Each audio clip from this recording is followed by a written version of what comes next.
그래서 너무 또 이게 뭐 주관적이다 이렇게 주장하는 건 아닙니다. 그러나 상당히 주관적인 요소가 있다 이렇게 주장하려고 하는 겁니다. 그런데 이제 이게 뭐 물이 어떻게 언제 어느냐 혹은 달이 어떻게 우느냐 이런 것은 그래도 어느 정도는 뭐 우리가 이견일치를 어느 정도는 볼 수가 있겠지만 조금 추상적인 문제에 들어가면 이제 문제는 되게 복잡합니다. 가령 우리가 경험할 수 없는 인간이란 무엇인가? 이렇게 되는 건 상당히 복잡해요. 하나님이 존재하느냐? 삶의 의미가 뭐냐? 이렇게 되면 이건 물이 언제 어느냐 하고 달이 어떻게 우느냐 하고 비교가 할 수 없을 정도로 상대적일 수밖에 없어요. 근데 그 자연과학자들은 그것도 언젠간 우리가 다 발견할 수 있다. 이렇게 주장하는 엉터리 과학자들이 있어요. 그 사람들은 진짜 과학자는 아니고 과학자인 줄 철학자인 줄 착각하고 있는 과학자입니다. 진짜 과학자는 그런 소리 하면 안 되죠. 진짜 과학자는 자기가 연구하는 그 분야에만 발언을 해야지 요만큼 알고 이걸 갖다 확 때려내가지고 말이죠. 뭐 신이 존재한다, 존재하지 않는다 그따위 소리 하는 건 과학자가 아닙니다. 그 사람은 철학하는 사람이에요. 뭐 철학도 진짜 철학하는 사람이 아니라 제 마음대로 짓거리는 철학자가 이렇게 말할 수 있습니다. 자, 그러면 우리 기독교 세계관이라는 게 뭐냐? 세계관, 제가 이제까지 말하는 세계를 어떻게 보느냐는 세계관 아닙니까? 뭐 간단하게 말해서. 근데 그 세계관이라는 말이 문제가 되는 것이 세계를 보는 눈이 다 다르기 때문에 세계관이 문제가 되는 거지 모든 사람이 세계를 똑같이 보면은 문제 될 리가 전혀 없어요.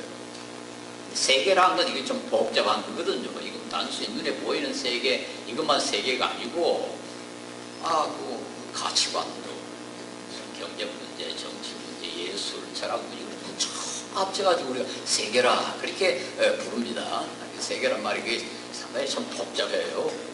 세계라는 게 이게 단순히 물리적인 것만 가지고 세계라고 하는 건 아니거든요. 이 세상에서 일어나는 모든 걸 다 포함해서 세계라고 그러니까, 이건 전체를 우리가 어떻게 보느냐. 이건 틀림없이 사람마다 좀 다른 것이다. 뭐 실제로 다르죠.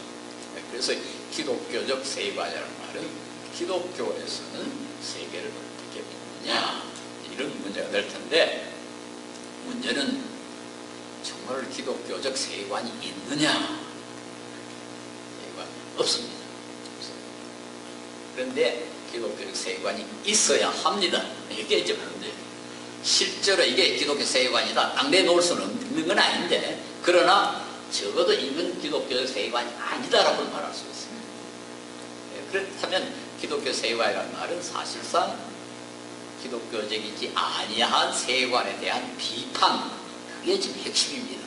기독교 세계관 운동이라는 말은 이게 기독교 세계관이다 이렇게 내놓을 수 있는 게 아니고 적어도 이거는 기독교 세계관이 아니다. 이건 기독교적이 아니다. 그렇게 함으로 우리가 좀 더 성경적인 성경이 요구하는 그런 세계관 쪽으로 가자 하는 게 기독교 세계관 운동입니다. 그게 이제 왜 그런가 하는 것은 제가 나중에 조금 더 설명하겠습니다. 어쨌든 기독교 세계관이라는 건 뭐 한마디로 기독교이면 마땅히 가져야 할 세계관이다. 이렇게는 말할 수 있는데 마땅히 하는 말은 아직까지 지금 실제로 갖고 있지 않다는 말이죠. 그러나 갖긴 가져야 된다.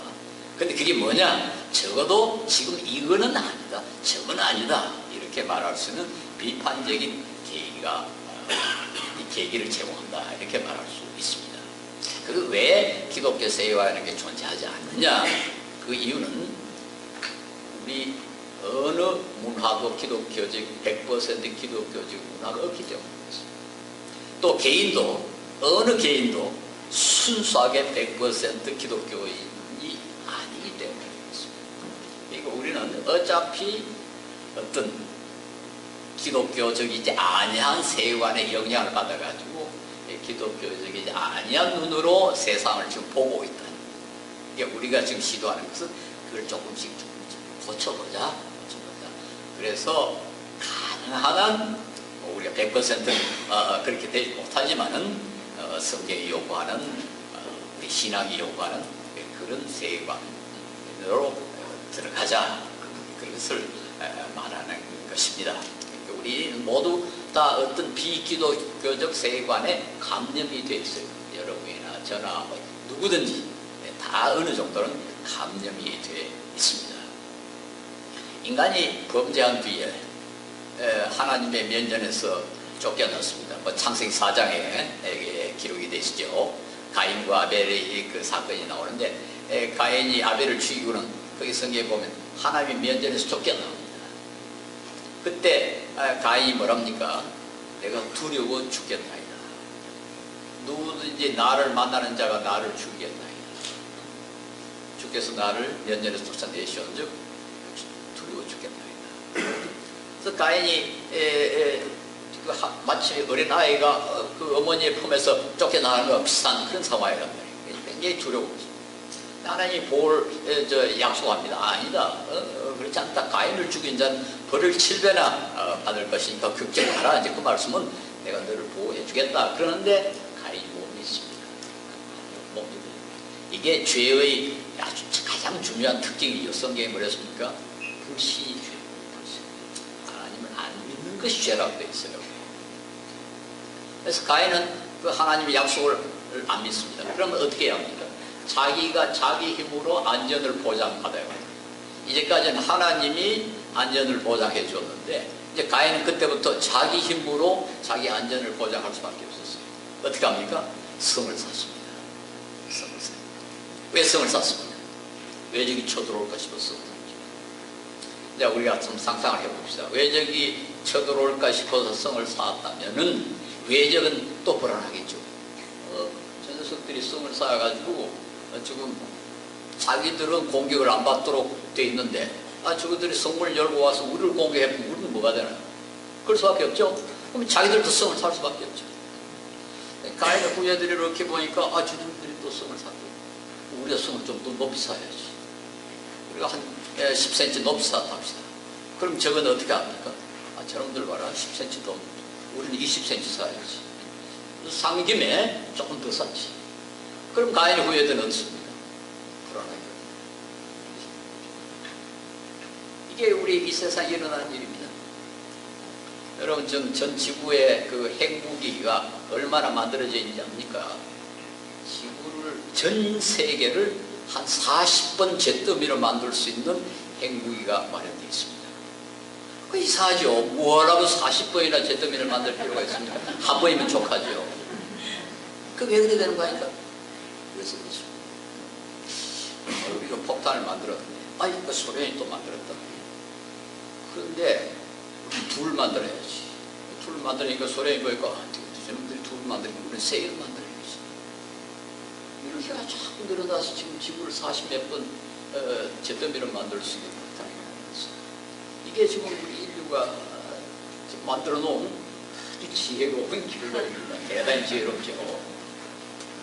뭐 우리가 비싼 이야기를 우리 한국에서도 참 무서운 이야기입니다만 우리 판문점에 가면은 이 분계선 위에 딱 건물이 하나 있어요. 그 회담 장소에 이쪽에는 유엔기가 벽에 걸려 있고 저쪽에 북한기가 벽에 걸려 있습니다.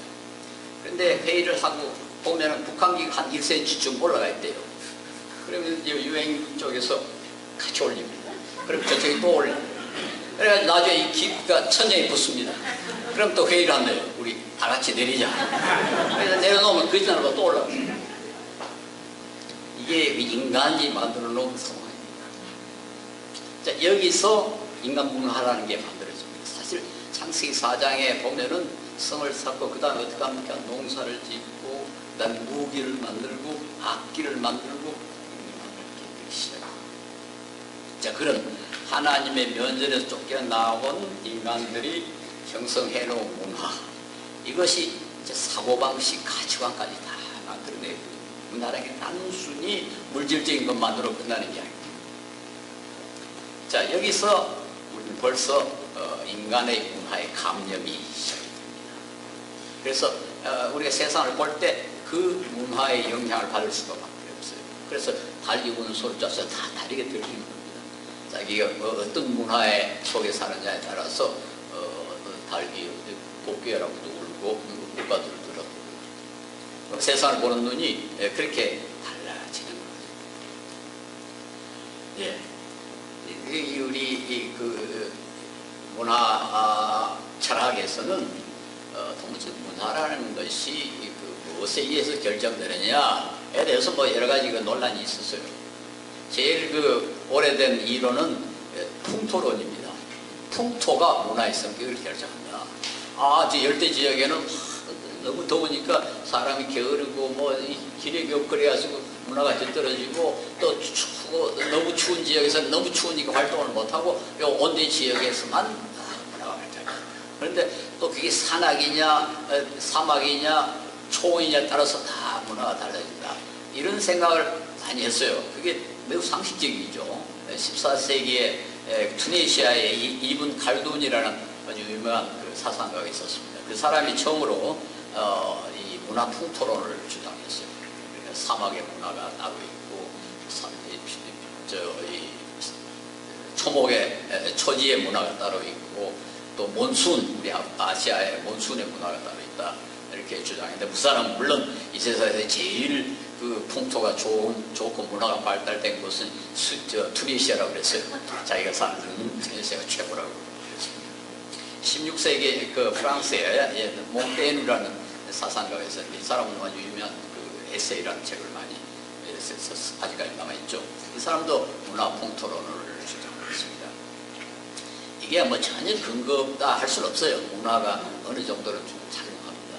이 산이 높은 많은 지역에 사람들이 좀 신비주의적인 그런 요소가 있고 사막의 사람들은 좀 거칠고 사람을 전쟁을 많이 하고 이제 그런 뭐 비슷한 요소가 사실 있는 건 사실이에요.